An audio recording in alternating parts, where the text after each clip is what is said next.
Gracias, ¿cómo están? Bien, licenciada, ¿y usted? Bien, licenciada, gracias. ¿Y usted? Gracias, Amalia, gracias, Andrea, muy bien, gracias a Dios. Ahí esperando que ustedes salieran de exámenes, ¿cómo les fue? Gracias a Dios. Bien, gracias. Ay, qué bueno. Gracias, Silvia, muy amable. Bueno, vamos a empezar a ver si terminamos rápido para que se vayan a descansar. Todavía les queda un periodo más, ¿verdad? Entonces vamos a trabajar, a terminar las diapositivas que habían quedado pendientes, que solo subí las que iban a ir en el examen, ¿verdad? Pero quedaron pendientes 3 diapositivas y esas vamos a terminar el día de hoy.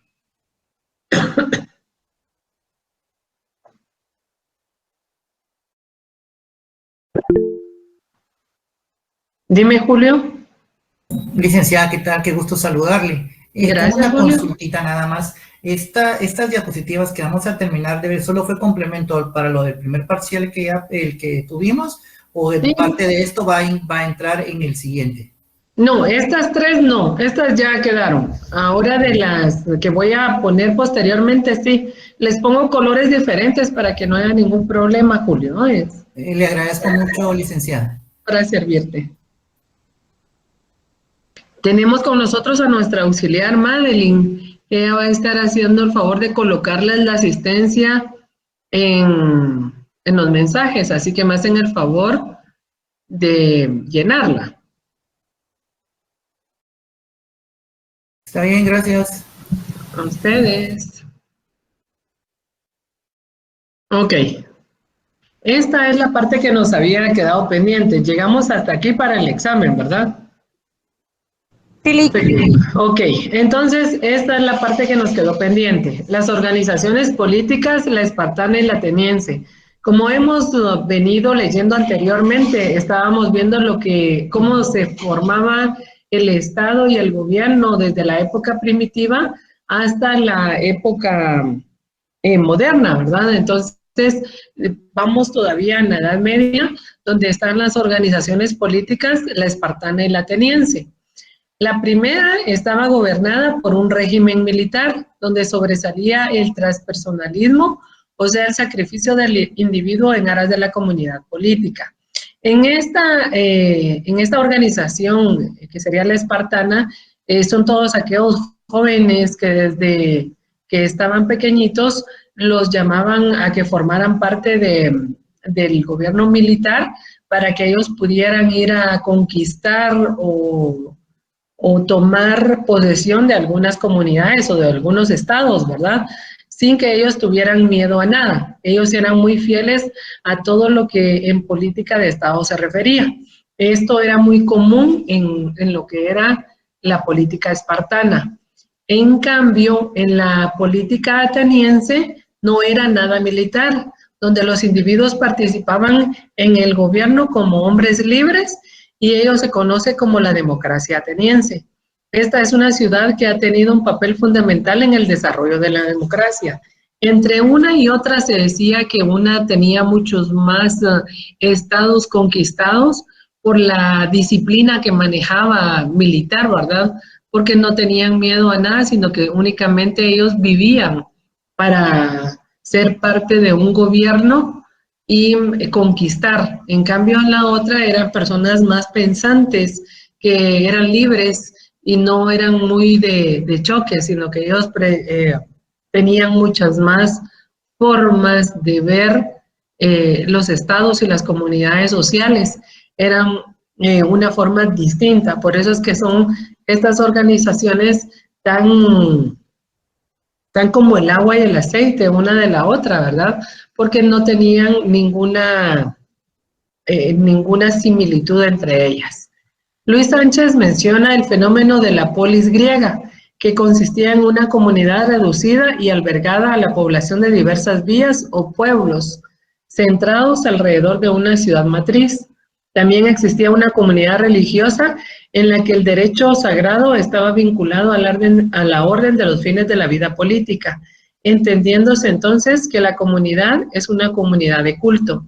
En estos momentos vamos a empezar a darnos cuenta del papel importante que ejercía la Iglesia Católica sobre estas comunidades. Era muy importante que tomaran en cuenta que el ser parte de una comunidad religiosa los hacía conquistar muchos más estados o ser pertenecientes al grupo donde conquistaban más, ¿verdad? Entre estos movimientos que estamos hablando se encuentra lo que es el monismo, que son las posiciones filosóficas que conciben que el universo está constituido por un solo arje o sustancia primaria, y para los monismos materialistas todo se reduce en una última instancia a la materia, mientras que los idealistas al espíritu. Tenemos también la hegemonía, que es el tipo de organización por la cual se le consideró compatible a los imperios orientales. Ejemplo es el Imperio Macedónico, gobernado por Alejandro Magno, quien gobernaba bajo la cátedra de Aristóteles, quien conquistó la mayor parte del mundo conocido e inaugurando el periodo helenístico de la historia griega. En esta parte donde aparece ya Alejandro Magno, nos damos cuenta de que él también era parte de lo del movimiento cristiano, ¿verdad? Donde en aras de conquistar todo lo que podían, lo hacían en el nombre de. Era importante que estas personas únicamente estaban como educadas para ser parte de un colectivo de la acaparación de la mayor parte de tierras y de estados para otorgárselas únicamente a la monarquía, ¿verdad? Estamos hablando de una monarquía absoluta, donde únicamente el rey era el único dueño y señor de todas las posesiones. Hasta aquí era donde llegaba el examen, pero estas últimas dos habían quedado pendientes. Entonces, estas obviamente únicamente las voy a volver a colgar para que ustedes, si tienen alguna duda, y puedan poderlas consultar, con mucho gusto van a estar en Classroom. ¿Alguna pregunta? ¿No? No, licenciada. Gracias. Estas son las que sí ya vienen para el segundo parcial, ¿verdad? Que sería la teoría del Estado. Vamos a colocar aquí un número 1 y 2. Luego va a ser la 2 de 2, la 3 de 2, la 4 de 2, para que no haya ningún problema y ustedes puedan tener en orden lo que va a venir en el examen, ¿verdad? Así no hay ningún problema. A ver, ¿quién me quiere compartir algo acerca de la frase filosófica que el día de hoy nos acompaña?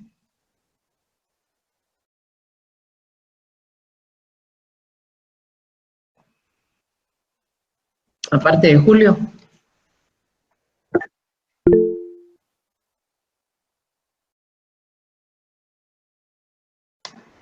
Vamos a ver. Licenciada, buenas tardes. Ay, gracias, buenas. Le saluda Carlos Magarín. Dime, Carlos. Sí, por lo que estaba yo leyendo y analizando es que como que los hombres, como que es más referente a lo de la República en Aristóteles, donde decía que los hombres se dejaban guiar por sus instintos, o sea, por sus sentidos, por lo que veían, por lo que no eran conscientes de la realidad en que estaban. Entonces se dejan más manejar por el sentido del alma. O sea, eran, como el alma viene del sentido animal, ¿verdad? O sea, que eran guiados más por los sentidos y por el instinto que por la conciencia. Y el análisis de su realidad. Eso es lo que yo entendería. Ok, muchas gracias. Gracias, muy amable, Carlos. ¿Alguien más?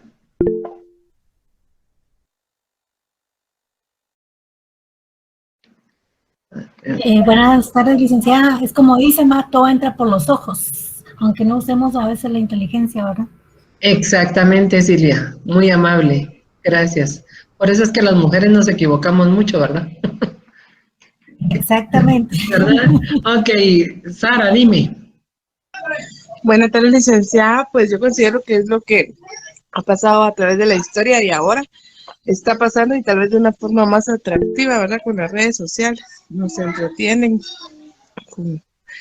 con tanta cosa, nos entretienen la vista, ¿verdad? E ignoramos muchas cosas que están pasando a nuestro alrededor, incluso tal vez dentro de nuestra familia. Y juzgamos solo por lo que vimos y a veces hasta por lo que vimos, ¿verdad? Y no sabemos que hay más allá. Entonces, y considero que en lugar de avanzar, vamos retrocediendo, ¿verdad? Porque seguimos en lo mismo. Y estamos dirigiendo nuestra mirada a cosas que ni siquiera tienen sentido, ¿verdad? Con esas redes sociales. Gracias, Sara. Sí, y qué bueno que hiciste mención a una situación que sería lo de las redes sociales, ¿verdad? Donde las redes sociales en lo único que a nosotros nos sirve es para ver, sin embargo no sabemos cuáles son los mensajes ocultos atrás de esas publicaciones, ¿verdad? Muchas gracias por esa observación. Aquí Maquiavelo nos dice, en general los hombres juzgan más por los ojos que por la inteligencia. Pues todos pueden ver, pero pocos comprenden lo que ven. Es muy importante tomar en cuenta de que cada vez que nosotros hacemos una apreciación, cuando empezamos el curso, yo les indiqué, ustedes son estudiantes de Derecho y tienen que tener un poquito más de mesura a la hora de dar su punto de vista, ¿verdad? Porque como todo ciudadano guatemalteco, nosotros sabemos de todo. Y si no, lo inventamos. Pero de que participamos, participamos. El problema se da cuando por un error que nosotros podemos cometer, nos pueden tachar de ciertas situaciones que a nosotros nos van a llevar grandes consecuencias, ¿verdad? Porque a veces nos dejamos guiar o llevar por el momento, por el calor del sentimiento, y cuando vemos la consecuencia del acto que hemos cometido, ya después para qué, ¿verdad? Igual es muy importante ser prudentes cuando nosotros vamos a corregir a nuestros hijos o vamos a corregir cualquier situación, hacerlo cuando no estemos enojados, cuando los sentimientos no estén a flor de piel, porque los sentimientos nublan la inteligencia, el razonamiento. Entonces, puede que hagamos las cosas como debían de ser o puede que nos equivoquemos. Entonces, es muy importante tomar en cuenta las palabras de Maquiavelo, ¿verdad? Vamos a hablar ahora de la época moderna. Ya hablamos de la época primitiva, ya hablamos de la época antigua. Ahora vamos a hablar de la época moderna. A fines de la Edad Media se hacen esfuerzos para lograr la unidad del Estado que se encontraba disgregado como consecuencia del feudalismo.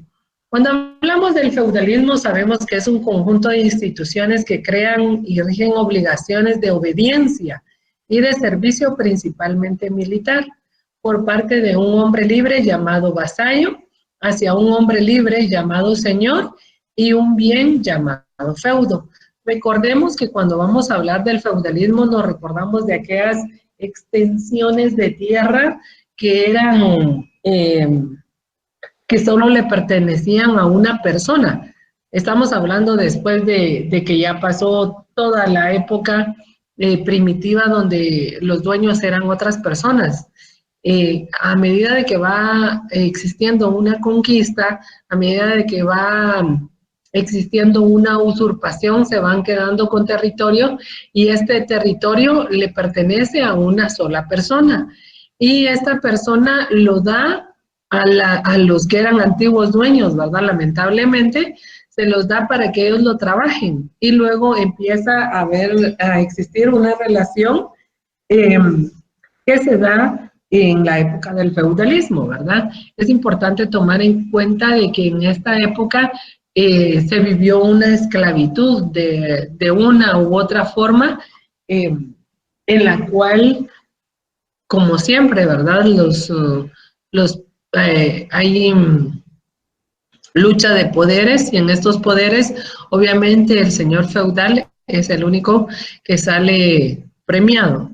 Karl Marx nos indica, sostiene que el modo de producción como peculiares formas de relación socioeconómica sitúa entre el esclavismo antiguo y el capitalismo moderno. Se le entiende así como un conjunto de relaciones de producción y dependencia entre el campesino y el señor propietario de la tierra, que aquel usufructuaba en el momento de predominio en la agricultura como una fuente de riqueza.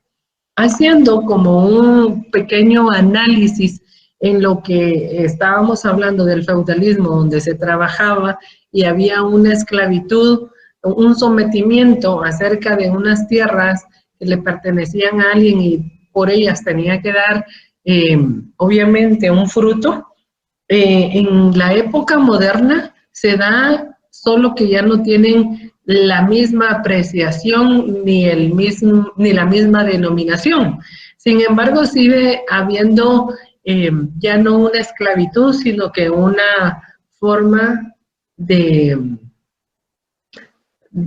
siempre tener al proletariado abajo de una situación que no le conviene levantarse, ¿verdad? Donde existen horas de trabajo en abuso, o si bien les va, les pagan las horas extras, y si no, no se las pagan. En el caso de los call centers, sería como una forma de esclavitud, porque ellos trabajan muchas más horas de las establecidas, ¿verdad? Que son en el régimen diario. Sin embargo, ellos, por el afán de trabajar y de ganar mucho más de cómo se gana un sueldo mínimo, lo hacen trabajando sin darse cuenta de esta situación. Claro que las personas que trabajan en los call centers en su mayoría son jóvenes que han venido deportados, o son jóvenes que aprenden otro idioma y necesitan tener sus primeros empleos. Entonces no se dan cuenta de que están siendo como usados de una forma esclavista, ¿verdad? Pero en un esclavismo moderno, ya no sería de la misma forma como fue en la época feudal. En el momento del predominio en la agricultura como fuente de riqueza, dice aquí. En esta época, obviamente, la agricultura ya no sería como parte de un predominio que sería en Guatemala, sino que estamos en una época moderna donde la tecnología pasa a jugar ese rol que jugaba en ese momento la agricultura, ¿verdad? Y el esclavismo serían como los empleados que ahora existen. Maurice Beau indica que es un sistema bajo el cual el estatus económico y la autoridad estaban asociados con la tenencia de la tierra y el productor directo. Tenían la obligación basada en la ley o en el derecho consuetudinario. Recordemos que en esa época era mucho más fácil y el valor de la palabra tenía un significado bastante extremo. En este momento, todo lo que no está en papel no tiene ningún fundamento, ¿verdad? Ya el derecho consuetudinario es un poquito complicado manejarlo porque lamentablemente los valores se han ido mejorando y se han ido perdiendo, entonces ya no tiene el mismo valor que tenía en esa época. Vamos a hablar un poco acerca de Nicolás Maquiavelo. Aparece en el periodo llamado Renacimiento, quien con su pensamiento contribuye a ese estado que se le concebía como soberanía, como ingrediente muy particular. Nicolás Maquiavelo fue un diplomático, funcionario, filósofo, político y escritor italiano, considerado como el padre de la ciencia política moderna.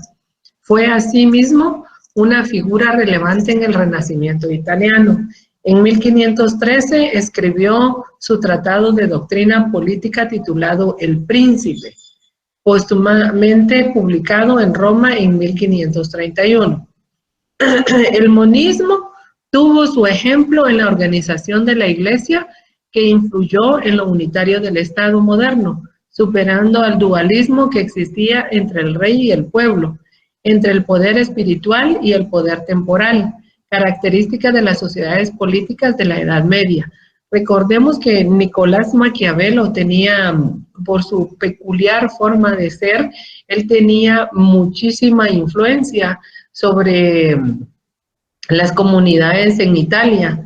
Por eso es que él daba mucho la lucha que había entre el espíritu y el poder, porque él manejaba mucho ese choque que se podía dar entre las comunidades, ¿verdad? Fue así que él escribió una obra, pero no fue hasta que él murió que pudo ser publicada para poder tener, para poder evitar la consecuencia de de todos los seguidores que él mantenía, ¿verdad? Y no hacer un movimiento mucho más grande que influenciaba a las masas. El monismo tuvo un ejemplo de organización de la Iglesia que influyó en lo unitario del Estado moderno, superando al dualismo que existía entre el rey y el pueblo, entre el poder espiritual y el poder temporal, característica de las sociedades políticas de la Edad Media. Estamos hablando de la Edad Media, no donde existía una democracia, sino que todavía había una monarquía absoluta donde el rey era el único que mantenía el poder sobre todas las comunidades.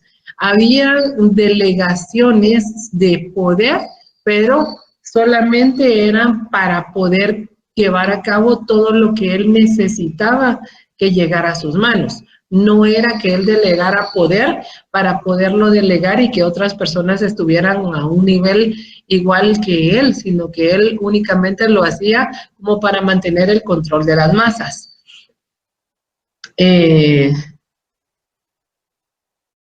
Superando el dualismo existía entre el rey y el pueblo, entre el poder espiritual y el poder temporal, característica de las sociedades políticas de la Edad Media. Se da la lucha entre el Estado y la Iglesia y esta se resuelve a favor del Estado y la Iglesia queda relegada. Nace el absolutismo como una solución apropiada para realizar la unidad del Estado.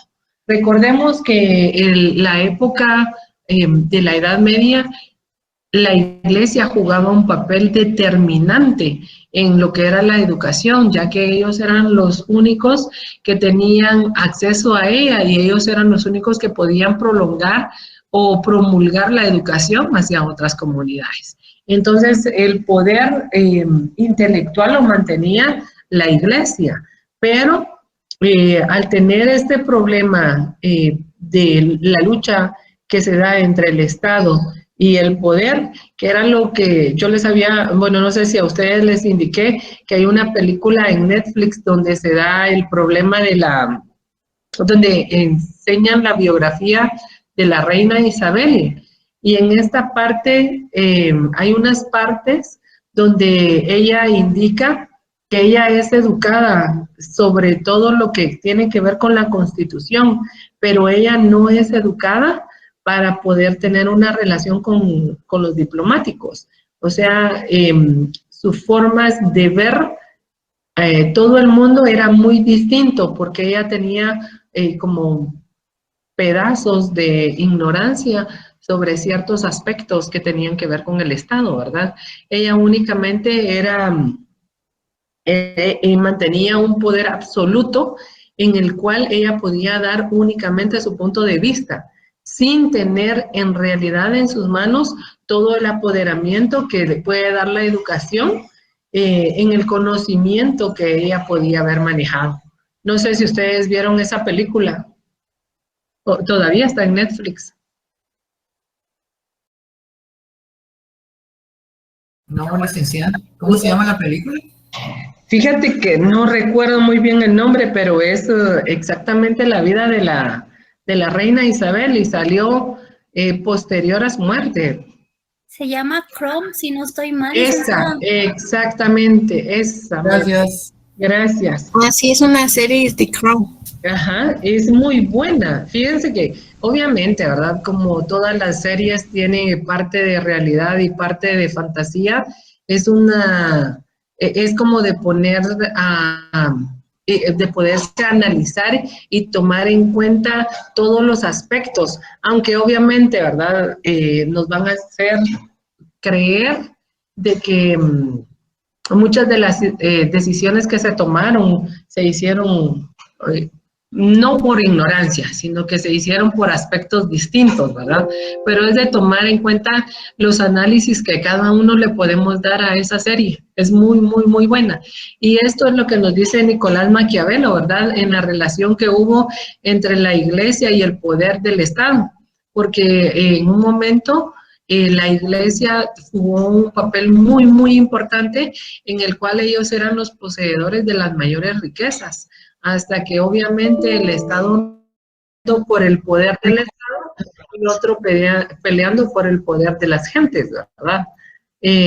Donde obviamente al ser manipulado y tener en sus manos todas las masas, era mucho más fácil de mantener el control sobre un Estado. Entonces, como quien diría, zapatero a tu zapato, la ética con el Estado y los valores con lo espiritual, ¿verdad? Cada quien en su casa. El contractualismo no es una doctrina política única o uniforme, sino que es un conjunto de ideas con un nexo común, extremadamente adaptable a diferentes contextos, lo que explica su vitalidad y su capacidad para ir evolucionando e ir definiéndose hasta la actualidad. La estructura actual de los distintos estados y naciones generalmente se encuadra dentro de los límites. No debe de confundirse con la democracia, pues no todas las teorías contractualistas defienden modelos políticos democráticos. Cuando estamos hablando de contractualismos, rápidamente nos viene a la mente un contrato, ¿verdad? Cuando decimos que hay un hecho contractual donde nadie es obligado a aceptar las condiciones de otra persona, ¿verdad? Entonces, a esto se refiere el contractualismo, que es una doctrina no es una doctrina política, sino que simplemente es un conjunto de ideas, como cuando estamos haciendo un contrato. Se me ocurre hacer un contrato sobre el arrendamiento de una casa. Entonces empiezo a colocar todas las ideas, ¿verdad? Yo creo que no es correcto que entren, si es un apartamento, después de las 11 de la noche. Considero en otro de los puntos de que el uso del agua y de la luz debe ser mesurado porque no va a pagar todo lo que el recibo que va a pagar la casa completa. O sea, todas esas ideas son parte de un contrato en sí. Puede decirse muchísimas más de las que se pueden imaginar, ¿verdad? Estamos hablando del contrato de un arrendamiento de un bien inmueble. Si hablamos del contrato de un arrendamiento de un vehículo, podría ser de que no salga de la ciudad o que no salga del territorio nacional. Entonces, todas esas ideas que se van a ir formulando van a quedar establecidas y de esa forma es esta doctrina política que se está dando, ¿verdad? Es un conjunto de ideas con un nexo común. En este caso, el nexo común sería tratar de evitar que el poder se salga de las manos y tener el control no solo en la iglesia y tampoco la monarquía, ¿verdad? Sino que tendría que ser ideas para que ambos pudieran tener una relación más amable entre sus comunidades. Extremadamente adaptable a diferentes contextos, lo que explica su vitalidad y su capacidad de ir evolucionando e ir definiéndose hasta la actualidad. En este caso, por ejemplo, no nos funcionó hacer toques de queda en ciertas comunidades. Entonces, vamos a cambiar esta idea y lo vamos a ubicar únicamente a aquellas comunidades donde en realidad el poder se nos sale de las manos. Entonces, toda esa estructura que se va a ir definiendo va a hacer que esta nueva forma de vida sea estructurada para que puedan tener mejor adaptación, ¿verdad?, en los estados. La estructura actual de los distintos estados y naciones generalmente se encuadra dentro de sus límites. No debe de confundirse con la democracia, pues no todas las teorías contractualistas defienden modelos políticos democráticos.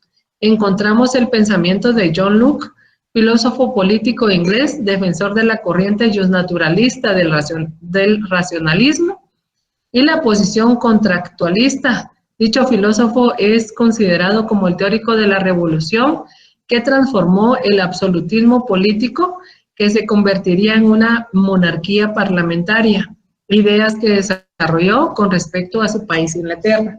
El contractualismo, si bien es cierto, nos da la oportunidad de dar ideas que puedan ayudar a mantener un estatus de ordenanza, también nos dice que no se puede decir que es una democracia, ¿verdad? Porque en una democracia, recuérdense que todos son libres y todo mundo, ahí sí está aplicado el principio de la igualdad, pero está ocupado única y estrictamente porque ahí ya se conoce una ley que va a regir este Estado. En esta época del contractualismo no hay nada que lo forje a que esto esté pactado, ¿verdad? Únicamente se van dando ideas y estas ideas están haciendo de que ya no se utilice tanto el poder sobre las masas, sino que vayan teniendo ya las personas un poquito más de libertad sin que llegue a existir una soberanía donde ellos puedan elegir inclusive a quienes los van a gobernar, ¿verdad? No sé si hasta ahorita me van entendiendo los puntos.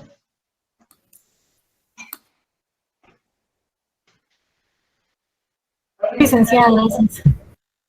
Sí, licenciada, gracias. Sí, licenciada, gracias. Ok, Ligda. muy amables. Entonces, a raíz de esto, nace lo que es la monarquía parlamentaria. Iniciamos que sí tienen un rey, pero en este caso, este rey va a tener leyes y estas leyes van a hacer que su gobierno sea distinto al de la monarquía absoluta, donde el rey era el único que tenía el poder sobre todo, ¿verdad? En la monarquía parlamentaria nos dice que es una de las formas de gobierno existentes en las democracias occidentales actuales, en la que el rey ejerce la función de Estado, de jefe de Estado, bajo el control del poder legislativo, o sea, el Parlamento, y del poder ejecutivo, que es el gobierno. Es decir, el rey reina, pero no gobierna. Es el caso que existe en Inglaterra, ¿verdad? Que la reina está y sí tiene voto, sí hay una monarquía, pero es una monarquía parlamentaria, porque quienes en realidad gobiernan al final de todo, van a tener mucho voto, va a ser el Parlamento a través de su jefe de Estado. Entonces, en su obra, Dos tratados sobre gobierno, que contiene las ideas sobre la filosofía política, John Locke hace referencia a una primitiva sociedad en estado de naturaleza, donde la convivencia es un contrato social y los hombres se encuentran de perfecta libertad para ordenar sus acciones y disponer de sus posesiones. Eso sería en lo que sería el estado contractual. Agrega que hay igualdad entre los hombres porque nadie tiene mayor influencia que otros y propone como forma de gobierno la monarquía constitucional y representativa, sosteniendo ideas sobre la economía que fueron un paso preliminar del futuro liberalismo. En esta película que yo les estaba indicando de la reina, ahí se pueden dar cuenta en la forma del gobierno que ahí se manejaba, que era lo que yo les estaba indicando.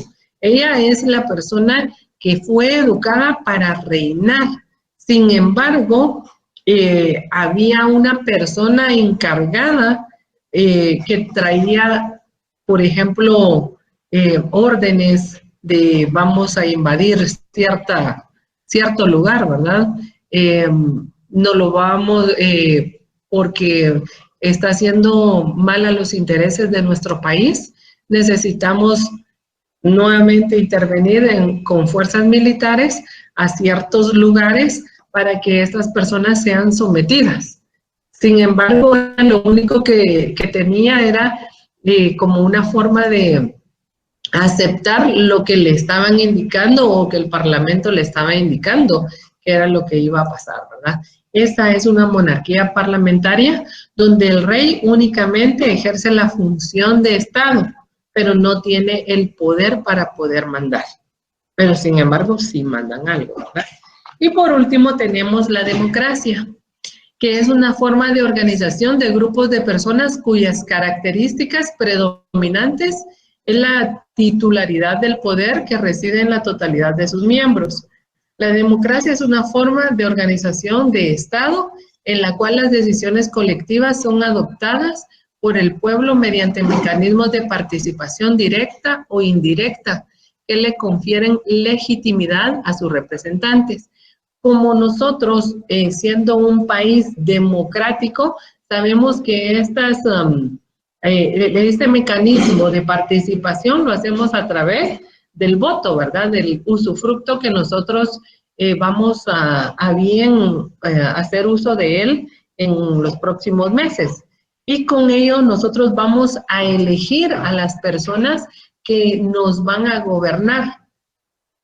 Y aunque nos equivoquemos o hagamos una decisión incorrecta, nosotros lo hemos utilizado a través de ese mecanismo de participación.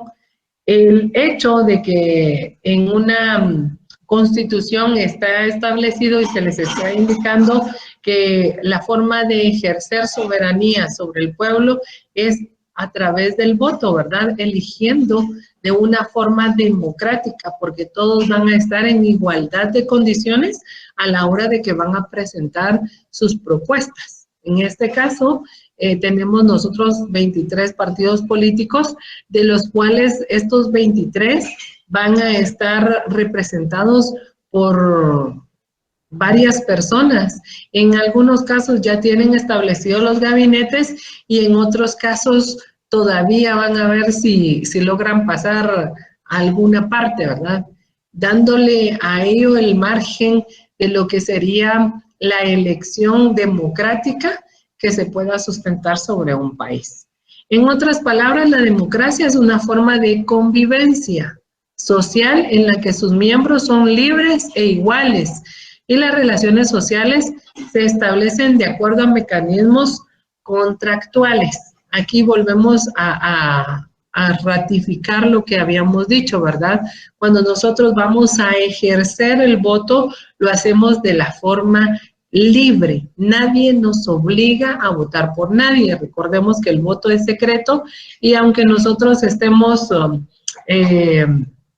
comprometidos con cierto partido político, esta persona no va a tener al 100% la forma de que nosotros vamos a votar por ellos, sino que ellos únicamente van a tener que confiar en la elección que se va a ir dando. Recuérdense que hay partidos políticos donde el representante, yo creo que ni la familia de él vota, ¿verdad? Entonces, teniendo una cantidad muy pequeña cuando se va a ejercer el voto. ¿Por qué? Porque se conocen los planes, se conocen las intenciones y esto es parte de la convivencia social que se da en una comunidad al elegir y ser electo. Rousseau difiere de Thomas Hobbes y de John Locke por su concepción del estado de naturaleza. El hombre disfruta de libertad absoluta y se encuentra en igualdad con otros hombres, reflexionando que el hombre transforma la naturaleza y empieza con el cultivo de la tierra. Induce la cultura y con ella la propiedad y la desigualdad de los hombres y termina con un idilio de un estado de naturaleza primitivo.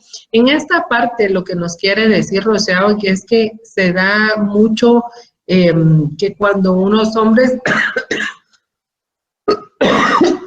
trabajan más que otros y conquistan la tierra, eso es lo que él quiere decir en una forma paradójica, conquista la tierra, obviamente va a tener mucha más riqueza que la otra persona que únicamente se queda observando qué es lo que el otro está haciendo, ¿verdad? Entonces aquí es donde se empieza a crear la desigualdad, pero la desigualdad siempre se da porque hay una persona que siempre da más que la otra.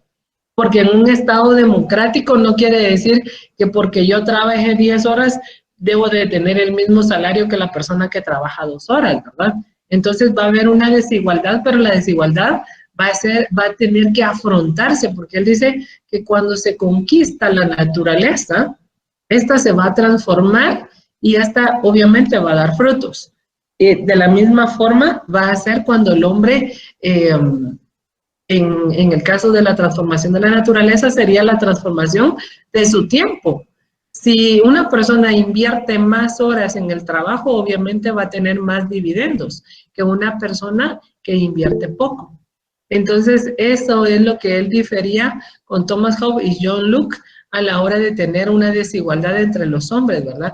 Es donde se rompe el idilio, dice, ya deja de ser todo en una parte igualitaria y empieza a haber nuevamente la lucha del poder. Donde cede a la comunidad sus derechos naturales y ésta le devuelve protección con los derechos, que se cree que la doctrina de Juan Jacobo Rousseau influyó grandemente en las ideologías de la Revolución Francesa.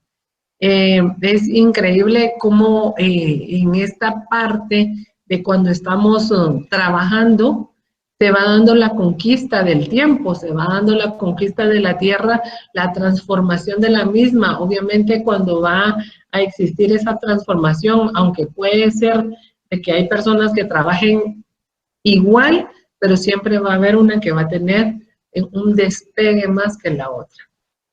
En la Revolución Francesa fue un conflicto social y político con diversos periodos de violencia que convulsionó Francia y repercutió en otras naciones de Europa. Marcó el final del absolutismo y dio luz a un nuevo régimen donde la burguesía y en algunas ocasiones las masas populares se convirtieron en la fuerza política dominante en el país. La revolución socavó las bases del sistema monárquico con un discurso capaz de volverlo ilegítimo. ¿Cuáles eran las tres los tres valores que se dieron en la Revolución Francesa? A ver si recuerdan.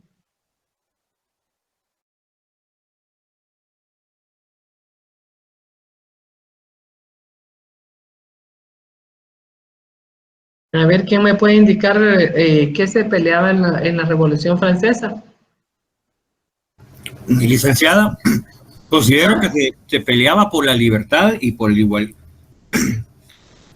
Por lo que yo recuerdo, el pueblo se levantó en contra de del rey Luis y de Antonieta, ¿verdad? María Antonieta. María Antonieta. Ajá. Ajá, se levantaron porque ellos vivían muy oprimidos, buscaban su libertad, su emancipación, y era demasiada la burla que tenían los monarcas los reyes contra el mismo pueblo, ¿verdad?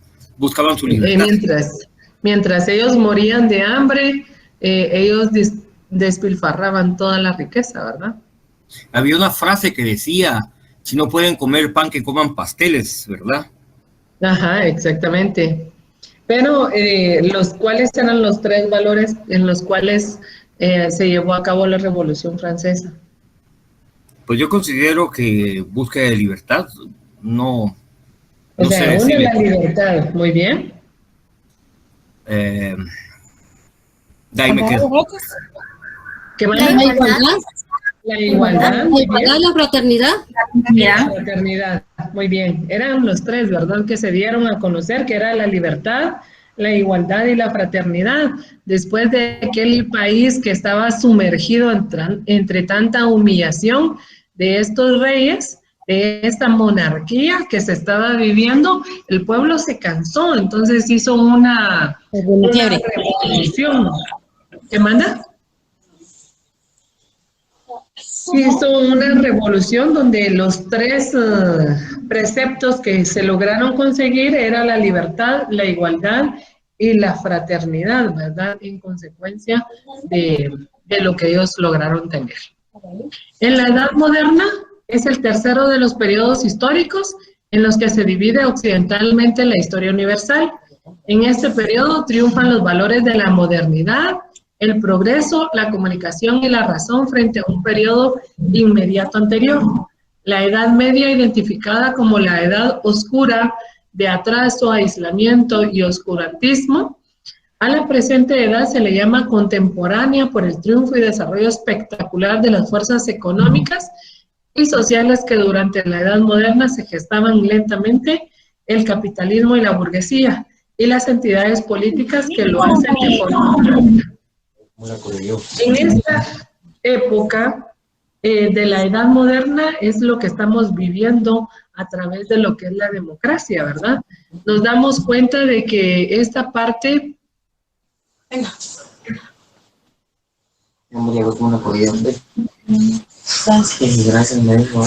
Compañera Raquel, tu micrófono, por favor. Ya, gracias. En esta época nos damos cuenta nosotros de que a través de todos esos movimientos de los cuales vimos, de la monarquía absoluta, de la monarquía que se fue dando poco a poco, y los movimientos paulatinos que se dieron, llegamos hasta la democracia, llegamos a la Revolución Francesa, donde se está llegando a tener el poder, y un poder donde únicamente sí va a existir siempre la burguesía, porque si no, no va a haber una fuerza de producción, ¿verdad? Un modo de producción, pero sí va a haber una fuerza de producción donde va a tener mayores principios, y el principio de la igualdad es uno de ellos, ¿verdad? A través de lo que es la Constitución y las leyes que se deben de ir proclamando y manteniendo a través de los tres poderosos valores que se dieron en la Revolución Francesa, que era la igualdad, la fraternidad, ¿y cuál era la otra? Libertad. Libertad principalmente, que era la que venía manejándose a través de la esclavitud y que se había denigrado tanto.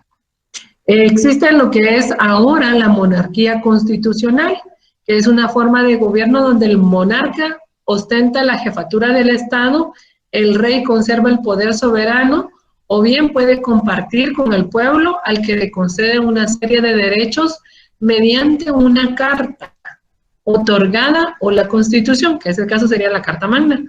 Dejó principios de gobierno que se aceptan generalmente en nuestra era. Por ejemplo, que se habla de una división e independencia de los tres poderes del Estado, que sería el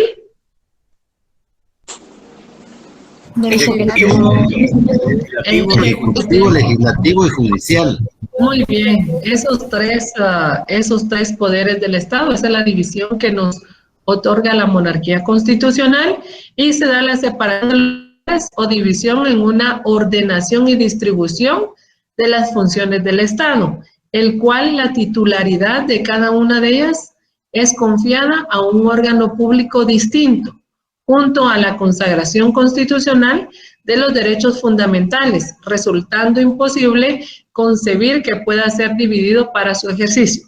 En el caso de Guatemala, sabemos perfectamente que tenemos los tres poderes del Estado y ninguno puede ser más que el otro, ni uno puede funcionar sin que pueda funcionar el otro, ¿verdad?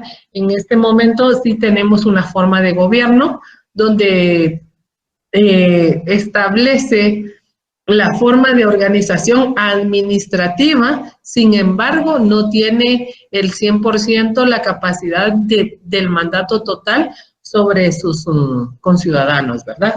Esta es la forma que nos ha dejado la monarquía constitucional, basado en lo que es una constitución, en una carta, que sería la Carta Magna, donde nosotros basamos nuestras apreciaciones en un Estado democrático.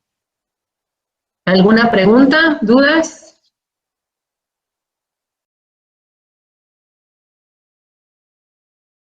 ¿No? No, gracias.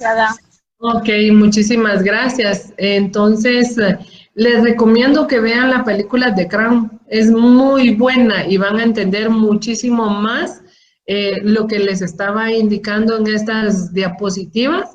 Miren, para poder sacar esas diapositivas, el libro que se lee es bastante amplio y solamente se sacan extractos de ello, pero una forma de ver, si a ustedes les es mucho más fácil tomar en cuenta la educación visual, es esta The Crown, una película muy ad hoc para que puedan ver cómo se da el cambio de la soberanía monárquica. Dime, Sara.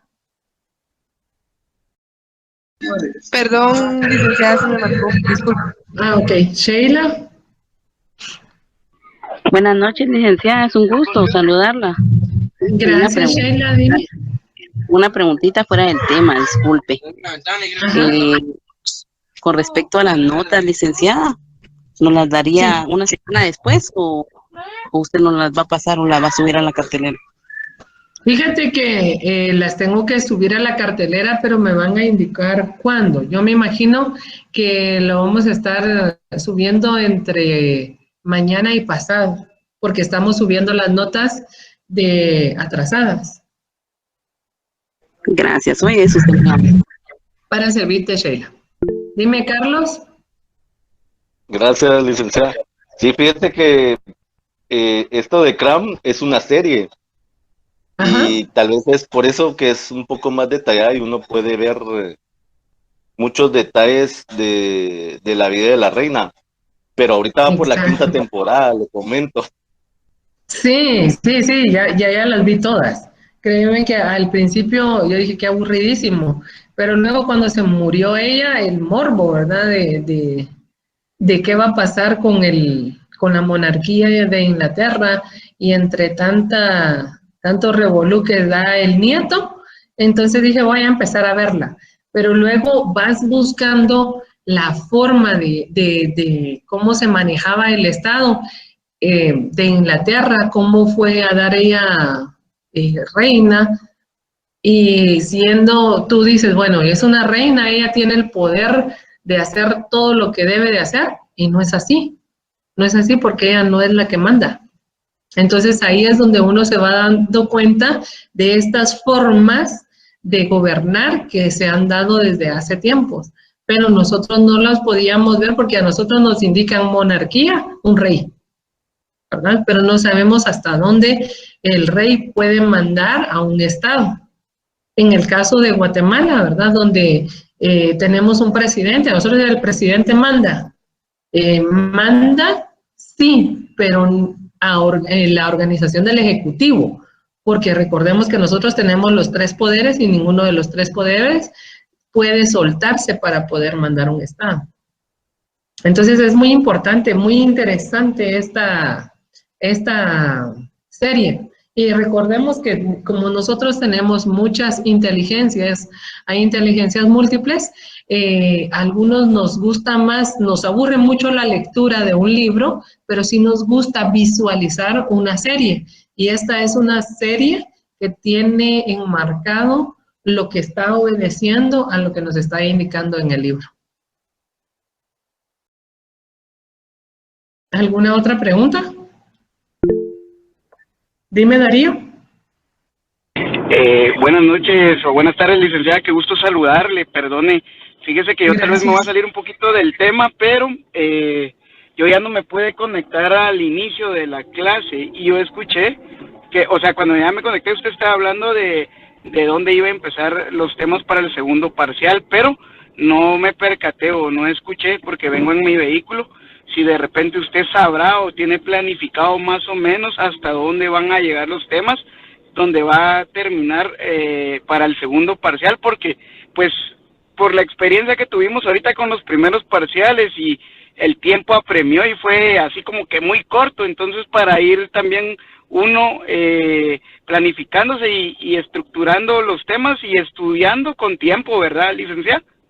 Exacto, muchísimas gracias. Fíjate, Darío, que tienes toda la razón, pero todavía no lo tenemos, porque igual las evaluaciones solo nos mandan el calendario y nos tenemos que adaptar a ella, ¿verdad? En este caso, gracias a Dios, yo ya les había subido a ustedes material de lo que era la República y lo de los cuentos chinos, que eso nos vino a ayudar para que pudiéramos tener un análisis acerca de las formas de gobierno y la importancia de algunos elementos que están establecidos en las formas de gobierno. Entonces eso nos sirvió a nosotros muchísimo. En este caso, yo considero que voy a colocarles para que lean las biografías de los representantes de la Edad Media, de la Edad Moderna, como Jacobo Rousseau, Martín Lutero, Maquiavelo, y todo esto el miércoles les voy a dejar para que tengan la biografía de cada uno de ellos, para que si en algún momento nos vuelve a pasar lo mismo, tengamos material para el examen. Muchísimas gracias, licenciada. A ti, Darío, muy amable. ¿Alguna otra pregunta? Gracias, Jacqueline. ¿No? Entonces nos quedamos hasta ahí. Si gustan, el día miércoles continuamos y esperemos en Dios ya tener las notas para que ustedes las puedan poder visualizar y si alguien tiene algún problema, me lo pueda hacer saber.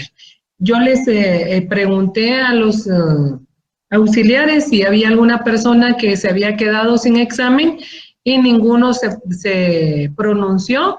Por ende, considero que las personas que no se examinaron es porque únicamente se asignaron y ya no asistieron a clases. Entonces, agradezco muchísimo la atención del día de hoy. Que tengan muy buenas noches y nos vemos el día miércoles. Dime. Gracias, licenciada. Buenas noches. Gracias, licenciada. Muy amables. Buenas noches. Gracias. Buenas noches. Buenas noches. Gracias. Buenas noches. Gracias. Buenas noches. Feliz noche, licenciada. Que Muy descanse. amables. Gracias, Jamie. Buenas noches. Licenciada. Feliz noche. Gracias, María.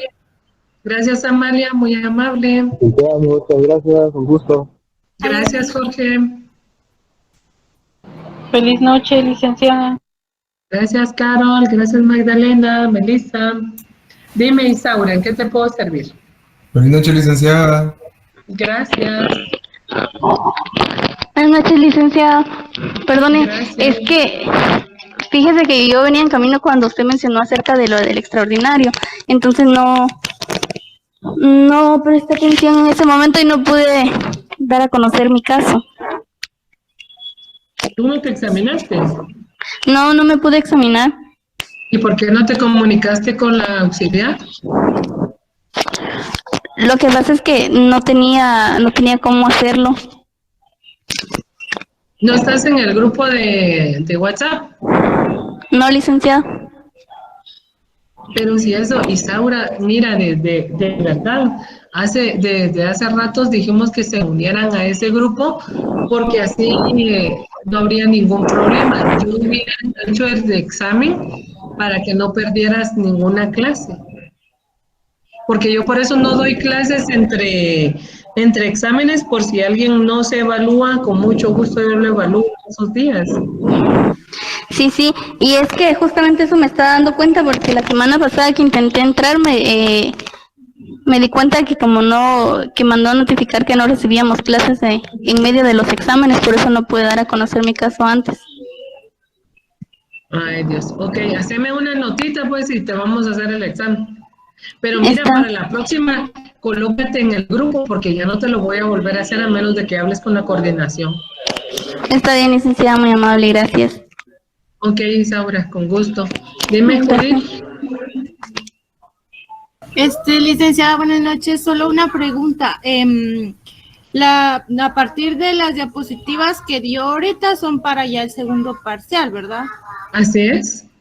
Pero antes de lo de las diapositivas donde puso la frase, dio unas diapositivas antes. ¿Esas también incluyen?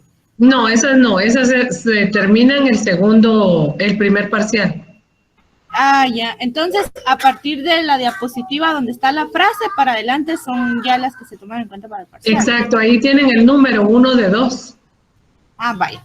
Gracias, licenciada. Feliz noche. Para servirte, Judith, muy amable.